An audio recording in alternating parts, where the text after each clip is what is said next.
नमस्कार, देशोन्नती संपादकीयमध्ये मी ऐश्वर्या शिंदे आपलं स्वागत करते।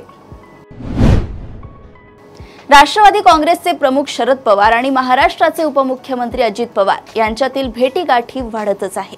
परवाच हे दोघेही मुंबईत महाराष्ट्र राज्य सहकारी बँकेने आयोजित केलेल्या कार्यक्रमात एकत्र दिसले। गेल्या 4 दिवसात महाराष्ट्रात झालेल्या विविध कार्यक्रमात हे दोघेही दुसऱ्यांदा व्यासपीठावर एकत्र दिसले आहे। याआधी शुक्रवारी सातारा येथे रयत शिक्षण संस्थेने आयोजिलेल्या कार्यक्रमात दोन्ही नेते एकत्र होते। याच दरम्यान शरद पवारांनी दोन्ही राष्ट्रवादी काँग्रेसच्या विलीनीकरणाच्या संदर्भात मोठं वक्तव्य केलं होतं। या संदर्भात सुप्रिया सुळे काय तो निर्णय घेतील असं म्हणत त्यांनी एक प्रकारे विलीनीकरणाला हिरवी झेंडी दिली असंच मानलं जाते। राज्यात येत्या 4-6 महिन्यात स्थानिक स्वराज्य संस्थांच्या निवडणुका होऊ घातल्या आहेत। या निवडणुकांपूर्वी पक्षांतर्गत असंतोष लक्षात घेता विलीनीकरणाची प्रक्रिया पूर्ण होईल असं म्हटलं जाते।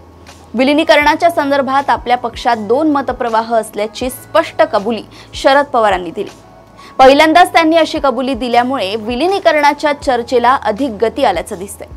त्यांच्या पक्षाच्या विद्यमान 10 आमदारांपैकी किमान 4 ते 5 आमदार अजित पवारांसोबत जुळवून घेण्याची मागणी करतायत।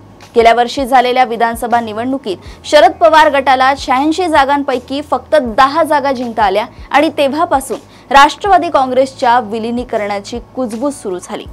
शरद पवार गटाकडे सध्या 8 खासदार असल्यामुळे भाजपाला हे विलीनीकरण हवेच आहे। कदाचित केंद्रात सुप्रिया सुळे यांना तर राज्यात जयंत पाटील यांना मंत्रिपद देऊन या विलीनीकरणावर शिक्कामोर्तब होऊ शकते। शिवाय स्थानिक स्वराज्य संस्थांच्या निवडणुकांमध्येही राष्ट्रवादी काँग्रेसला मोठा वाटा मागता येऊ शकतो। शरद पवार गटासाठी आहे त्या परिस्थितीत पुढची 4 वर्षे वाटचाल करणे कठीण आहे। पुढच्या काळात पक्षांतर्गत असंतोष अधिक वाढण्याची शक्यता नाकारता येत नाही। कदाचित त्यामुळे शरद पवारांनी थोडी नरमाईची भूमिका घेत पक्षाच्या पुढील राजकारणाचा विचार करून अजित पवारांसोबत जाण्याचे संकेत दिले असावेत।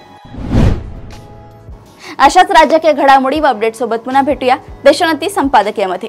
बघत रहा देशोन्नती। नमस्कार।